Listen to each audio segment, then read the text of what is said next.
प्यारे बच्चों, आप सभी को मेरा प्यार भरा नमस्कार। आज इंग्लिश वोकैबुलरी की ये वीडियो नंबर 3 है, तो स्क्रीनशॉट ले सकते हैं आप, लेना चाहें तो। वही 4 वर्ड दूंगा मैं। 4 वर्ड के माध्यम से आपको 15 से भी ज़्यादा वर्ड याद करने को मिलेंगे। अच्छे वर्ड हैं, क्लासिकल वर्ड हैं। पहला वर्ड है ऑगमेंट। वर्ब होती है, मतलब होता है टू ऐड टू, मतलब कुछ ऐड करना, एक्सपेंड और इंक्रीज। सेंटेंस सिनोनिम्स देखो इसके। To make larger, enlarge in size या नंबर, साइज में या नंबर में एनलार्ज करना, स्ट्रेंथ में या फिर उसको एक्सटेंड करना, बढ़ाना। इसका यूज है, सेंटेंस है, she took a second job to augment her income. इस सेंटेंस पर जरूर ध्यान देना, ये वर्ड आपको हमेशा के लिए याद हो जाएगा कि उसने सेकेंड जॉब ली अपनी इनकम को बढ़ाने के लिए। ओरिजिन है, लैटिन है, ऑगेयर। ऑगेयर का मतलब होता है टू इंक्रीज। वर्ड क्या था? ऑगमेंट। मीनिंग क्या है? टू ऐड, एक्सपेंड और इंक्रीज, मतलब कुछ बढ़ाना। सेंटेंस पर ध्यान दोगे, निश्चित रूप से आपको ये वर्ड याद हो जाएगा। अच्छा वर्ड है। नेक्स्ट वर्ड है ऑस्टर। एडजेक्टिव है, बहुत शानदार शब्द है। Very bare, bleak, severe. अब इन तीनों से आपको बहुत अच्छी तरह समझ में नहीं आया होगा कि भाई इसका मतलब क्या होता है, तो अभी थोड़ा सा आगे बढ़ता हूं, फिर और एक्सप्लेनेशन दूंगा। सिनोनिम है sombre, grave, ascetic, grim, intimidating, forbidding. मतलब कहने का यह है, कोई चीज ऐसी जिससे हम वंचित रहें। मतलब कहने का यह है कि हमें ऐसी स्थिति जीवन की हो कि जब हम एक ऐसा लाइफ जिए जहां हमें सुविधाएं कम उपलब्ध हों, तो उसको कहते हैं हम ऑस्टर। वेरी बेयर का मतलब, बेयर का मतलब क्या होता है? जैसे बेयर फुटेड बोलते हैं ना, बेयर फुटेड। बेयर फुटेड का मतलब नंगे पैर। तो वेरी बेयर का मतलब जब हमारे पास चीज़ों की उपलब्धता कम हो। ब्लीक भी वही मतलब होता है। सीवियर मतलब हार्ड। तो सोम्बर क्या है? देखो ये वर्ड है, ध्यान रखना, सोम्बर। गवर्नमेंट एग्जाम के लिए बहुत हाई फ्रीक्वेंसी वर्ड है सोम्बर, याद रखना बहुत आसान है। सोम्बर का मतलब एक होता है दुखी। अब फिर वही बात आती है, एक आदमी है जो कहीं जॉब करता है मंडे टू फ्राइडे। अब शनिवार इतवार छुट्टी रहेगी, अब उसको सोमवार को फिर ड्यूटी जाना पड़ेगा, तो वो दुखी जैसा हो जाएगा। तो सोम्बर याद करने का सबसे बढ़िया तरीका।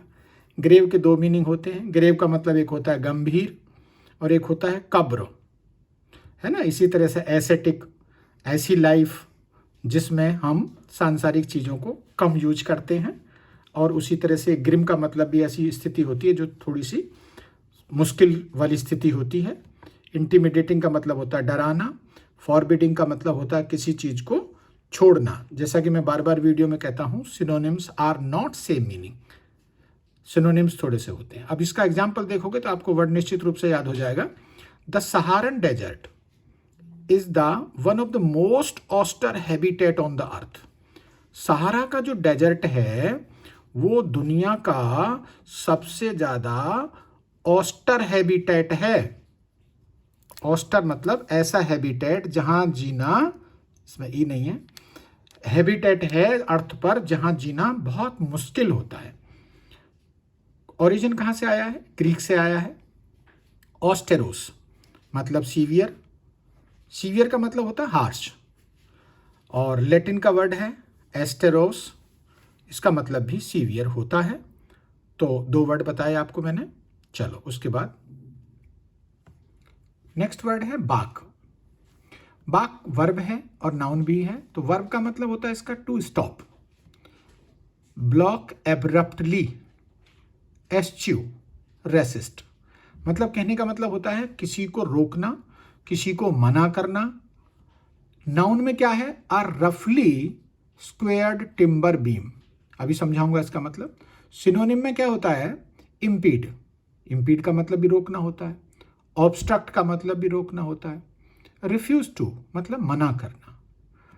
अब इसका जो यूज है सेंटेंस में वो है the horse balked and would not jump the fence. मानो कोई आदमी घोड़े को कुछ कुदारा होगा कोई फेंस को, तो घोड़ा क्या हुआ? अचानक रुक गया। तो अचानक रुक जाने को या अचानक रोकने को हम क्या कहते हैं? मतलब बाग कहते हैं। अब जैसे इसका जो नाउन फॉर्म था ना, तो बाग कोई ऐसी चीज होगी जो हमें रोकेगी। आप समझ गए ना मेरी बात को?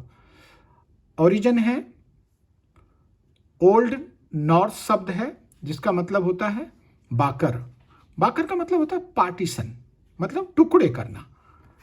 और दूसरा ओल्ड इंग्लिश वर्ड है जिसका मतलब है बाक। बाक से ही ये वर्ड बना बाक।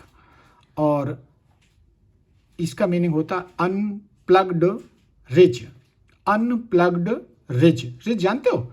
रिज कोई ऐसी चीज होती है जो हमें रोकेगी, तो उसको हमने क्या किया है? अनप्लोड। जिसको हमने प्लोड नहीं किया, अनप्लग्ड नहीं है, अनप्लोड है। अनप्लोड रिज मतलब कहने के यह है कि हमने कोई ऐसी चीज है, ऐसी रिज है, तो अब उस रिज में झाड़ झंकड़ बहुत सारी चीजें ऐसी पैदा हो जाएंगी जो हमें आगे बढ़ने से रोकेगी।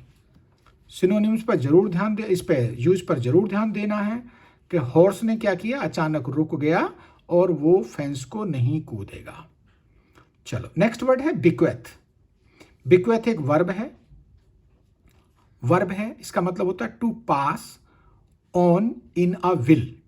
यानी कि हम किसी चीज को, कोई संपत्ति वगैरह को हम किसी विल के द्वारा पास कर दें। गिव और डोनेट लीगली। किसी चीज को हम क्या करेंगे? गिव करें मतलब दें, या डोनेट करें कैसे? लीगली। सिनोनिम इसका ऐसा कोई खास नहीं है। इसका यूज देखो, Ram's father bequeathed all his incredible wealth to him and his little brother। Ram के पिता ने अपनी इनक्रेडिबल वेल्थ, बहुत सारी संपत्ति को अपने राम को और उसके भाई को दे दिया। ओरिजिन कहाँ से है? इंग्लिश से है। बी का मतलब है अबाउट, और ये वर्ड है स्वैथन। स्वैथन, स्वैथन या कोथ का मतलब होता है टू से, कुछ कहना। मतलब आप समझ ही गए होंगे, कोई संपत्ति या कोई चीज विल जानते हैं? हिंदी में वसीयत कहते हैं। वसीयत, विल के कई मीनिंग होते हैं, कभी बताऊंगा, समय आएगा। तो विल एक हेल्पिंग वर्ब होती है, एक विल इच्छा होती है, और एक ये विल क्या है? यहाँ वसीयत होती है। तो वसीयत के द्वारा अपनी संपत्ति को आगे देने को हम बिक्वेथ कहते हैं। बिक्वेथ का मीनिंग है ये गिव और डोनेट लीगली। किसी चीज को हम लीगली दें या दान में दें। धन्यवाद। आज के लिए इतना ही।